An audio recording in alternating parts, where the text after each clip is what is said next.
हर इंसान सोचता है कि वह अपने फैसलों का मालिक है, लेकिन सच्चाई यह है कि इंसान कभी भी पूरी तरह अपने आप पर कंट्रोल में नहीं होता। हमारी इच्छाएं, डर, लालच और रहस्य, यही वो ताले हैं जिनकी चाबी अगर किसी के हाथ लग जाए तो वह हमें पूरी तरह नियंत्रित कर सकता है।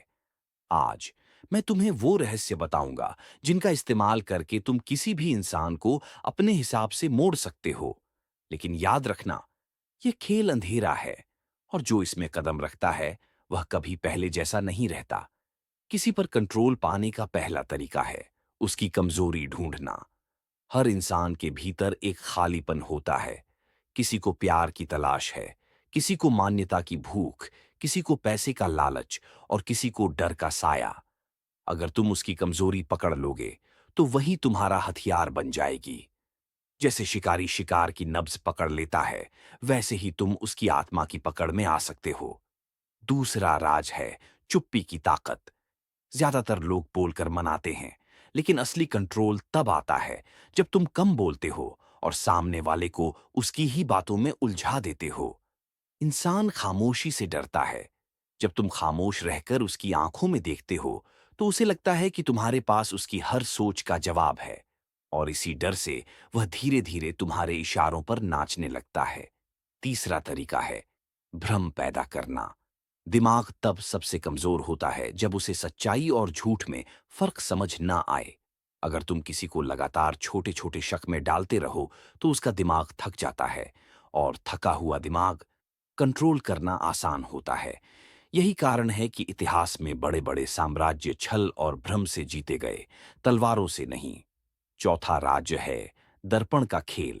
इंसान हमेशा उन लोगों की तरफ खींचता है जो उसकी ही छवि को उसके सामने रखते हैं। अगर तुम उसकी आदतें, उसका बोलने का तरीका और उसकी भावनाएं धीरे धीरे कॉपी करने लगो तो उसका अवचेतन मन तुम्हें अपना हिस्सा मानने लगता है। और जब वह तुम्हें अपने जैसा मान ले तो तुम जो चाहो उससे करवा सकते हो। लेकिन सबसे खतरनाक तरीका है डर की जंजीरें। डर वो ताकत है जो इंसान को उसकी असली शक्ल दिखाती है। अगर तुम जान जाओ कि कोई किससे सबसे ज्यादा डरता है, अकेलेपन से, असफलता से या किसी राज के खुल जाने से, तो तुम उसे उसी डर से बांध सकते हो। इंसान डर से भागता नहीं, बल्कि उसी की गिरफ्त में जीता है। और जो डर को पकड़ लेता है वही इंसान को नियंत्रित कर लेता है। पर याद रखो, किसी पर कंट्रोल पाने का मतलब यह नहीं कि तुम मालिक बन गए। असल में तुम भी उस अंधेरे खेल का हिस्सा बन जाते हो। जब तुम दूसरों की डोर खींचते हो तो तुम्हारी डोर भी उसी खेल के हाथों में चली जाती है। शक्ति का नशा मधुर जहर है जो धीरे धीरे तुम्हें ही खा जाता है। तो अब सवाल यह है, क्या तुम इस खेल को सिर्फ देखोगे या इसमें उतरोगे? क्या तुम किसी की आत्मा की चाबी बनना चाहते हो या अपने ही मन के कैदी बने रहोगे? याद रखना, इंसानों को नियंत्रित करने का असली खेल दिमाग का नहीं, आत्मा का है।